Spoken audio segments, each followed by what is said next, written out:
Panginoon dito sa mga gawain na katulad nito, tayo po ay muling buhay ng Diyos. Kaya nga, renewal na tayo. Amen? Kaya nga, masigla na tinatanggap natin ang mga ganitong gawain dahil kay Kristo. Amen? Amen? Kaya ito pinanghintay natin buhay. Maraming salamat natin. Okay, dumako na tayo sa unang kapahayagan. Sa panalangin papuri mula sa Espiritu Santo, paborito ni Amang Yahweh, ang aking apo, Julian Pay Rodriguez narito, at sa interpretasyon,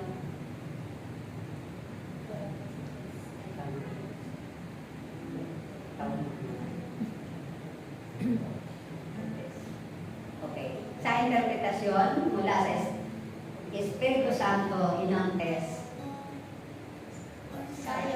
Tayo.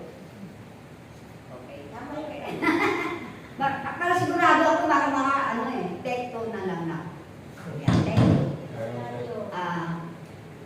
Dumako na po tayo sa unang kapahayagan. Sinabi ko na yung una. Sa interpretasyon mula sa Espiritu Santo ni Inang Tess Iscario.